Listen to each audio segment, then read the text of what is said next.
Welcome to Biblical Journey, where we dive deep into the life and teachings of Jesus, uncovering profound truths that can radically transform your spiritual life. Have you ever wondered why so many people follow a religion yet still feel empty, distant from God, or disconnected from their true purpose? Is your faith built on genuine belief or merely on appearances? What would Jesus say about the faith that many practice today? Today, we're about to explore a side of Jesus that many overlook: his confrontation with hypocrisy, manipulation, and spiritual commerce. His words and actions have something to teach us about the importance of sincerity in our faith. Stick with us until the end, because what you hear today may change the way you view your relationship with God forever. Let's dive in.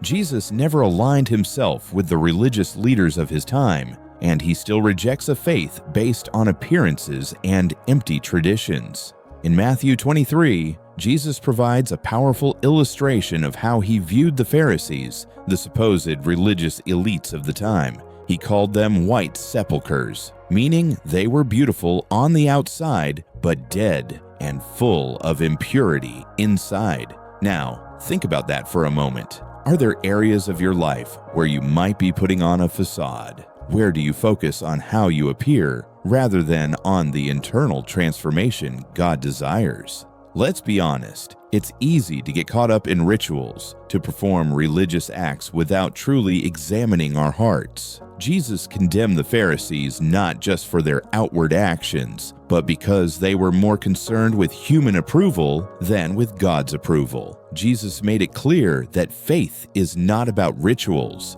but about sincerity and obedience to God. He wanted his followers to understand that true faith comes from a deep relationship with God, not from performance. Do you find yourself trapped in the cycle of external religious acts? Or are you focused on deepening your relationship with God?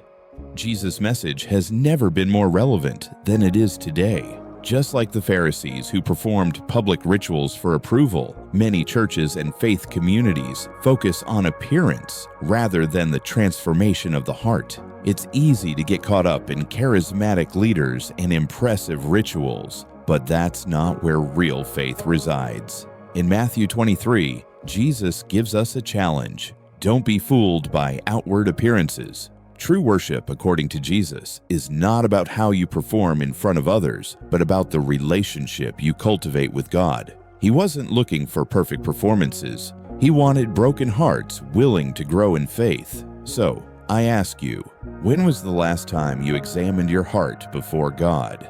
Have you been more focused on looking good than on truly knowing Him? One of the other issues Jesus confronted was the heavy burden placed on people by the religious leaders. In Matthew 23, Jesus points out how these leaders demanded obedience to rules that they themselves did not follow. This is a stark contrast between the weight of legalism and the lightness of grace. Legalism focuses on rules and rituals, demanding perfection. But Jesus shows us that grace offers freedom. He didn't call us to a life of rigid performance, but to a life of humility, compassion, and a relationship with God. Take a moment to reflect. Are you trapped in legalistic thinking? Are you trying to earn God's favor by following rules? Or are you living in the freedom He offers through grace? Jesus' challenge is clear. God doesn't want perfect performances. He wants a heart that is willing to follow Him.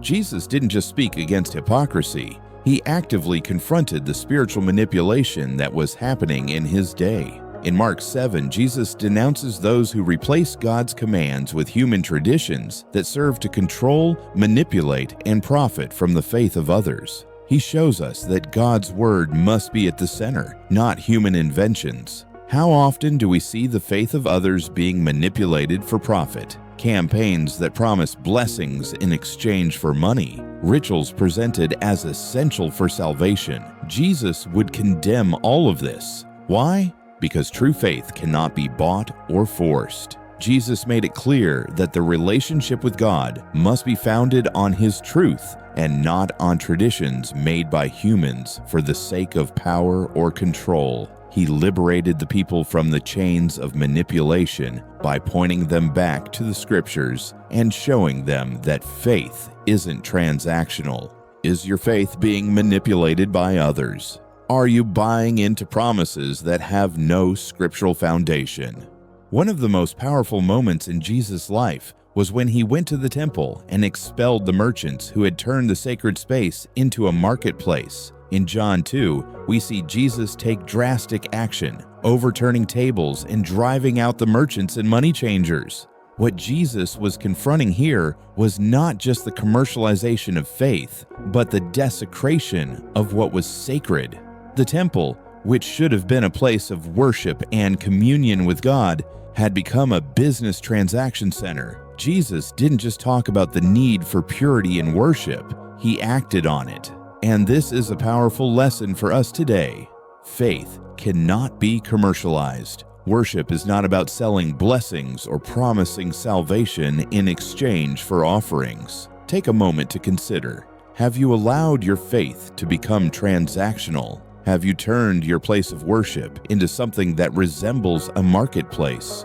One of the most touching lessons Jesus gave us was His preference for the brokenhearted over the proudly religious. In Luke 18, Jesus tells the parable of the Pharisee and the tax collector, showing that it's not the outward appearance that matters to God, it's the condition of the heart.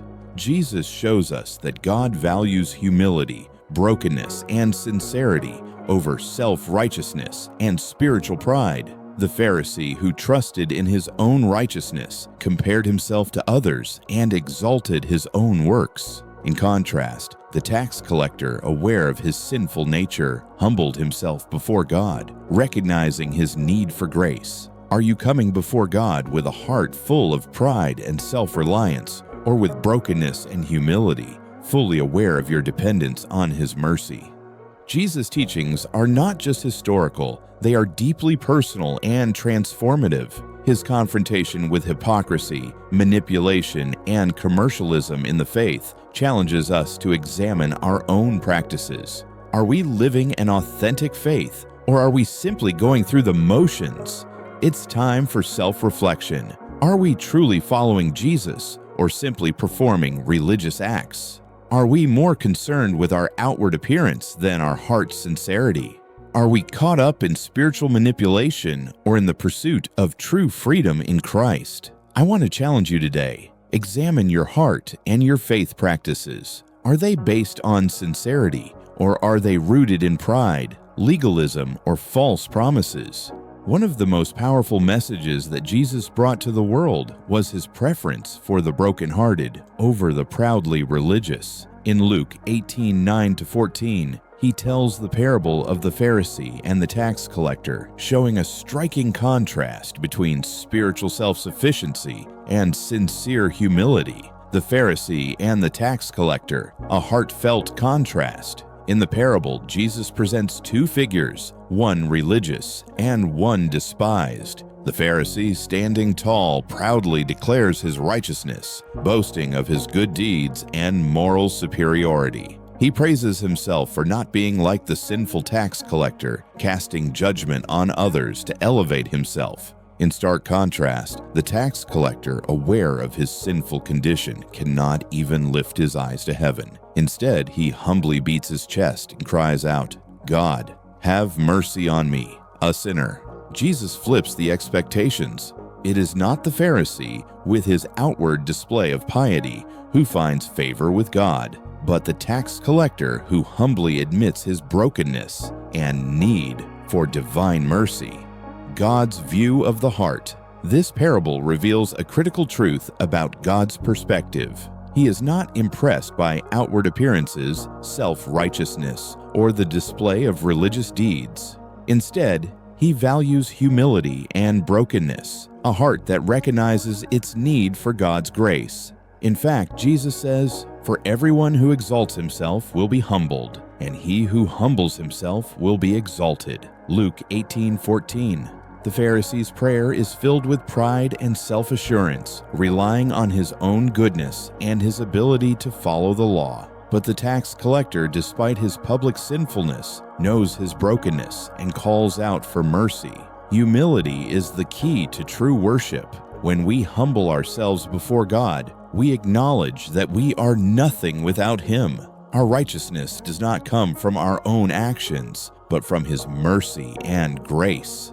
The importance of brokenness. Jesus consistently demonstrated His preference for the brokenhearted throughout His ministry. He surrounded Himself with sinners, tax collectors, the sick, and the marginalized, those who, like the tax collector, were aware of their shortcomings. These individuals experienced God's grace the most because they understood their need for it. The message is clear: brokenness is not weakness, but an openness to God's transformative power. In our vulnerability, God's strength is made perfect. Jesus shows us that it is not our achievements or our external righteousness that matter, but our humility before God. Living with a humble heart. This teaching challenges us to examine our own hearts and attitudes. Are we like the Pharisee, trusting in our good deeds and religious performance? Or are we like the tax collector, recognizing our shortcomings and desperately seeking God's mercy? Jesus calls us to live a life of humility, not pride. A life that recognizes that we are completely dependent on God's grace. In a world where pride and self-reliance are often exalted, Jesus' call to humility stands in stark contrast. He invites us to reject the facade of self-sufficiency and embrace the vulnerability of a broken heart. A broken heart leads to true freedom. Living with a humble heart leads to freedom. Freedom from the need to prove ourselves and freedom from the burden of self-righteousness. When we are free from pride and self-exaltation, we experience the fullness of God's grace. The tax collector, by acknowledging his need for mercy, found peace in God's acceptance. Similarly, when we humble ourselves before God, we are liberated from the need to earn His love and favor. Jesus shows us that it is in brokenness that we encounter the true strength and grace of God. His invitation is to lay down our pride and come before Him with humility. It is in this place of brokenness that we can experience healing, redemption, and transformation. Are you willing to surrender your pride and come before God with a broken and contrite heart? In doing so, you will find that God's grace is sufficient and His power is made perfect in our weakness. In this world that values performance, perfection, and status, Jesus calls us to a different standard, a standard of humility, sincerity, and a heart that longs for God's mercy. Embrace the brokenness, for it is in that place that God's love and grace are most profoundly experienced. As we reach the end of today's message, I want to leave you with an important challenge. Examine your own heart. Are you living with the humility that Jesus calls for? Are you seeking a genuine relationship with God, or have you fallen into the trap of superficial religious acts? It's time to reflect on where your faith truly stands. If this message resonated with you and challenged your perspective, don't keep it to yourself. Like this video, subscribe to the channel, and make sure to hit the bell icon so you never miss another transformative message. We're on this journey together, and I want you to be part of our community of truth seekers. Also, take a moment to share this video with someone who needs to hear this message. You never know how it could impact their life. Comment below and share how this message has impacted you. What area of your faith are you committing to humble yourself in? We'd love to hear your thoughts and encourage each other in this journey. Thank you for being a part of Biblical Journey.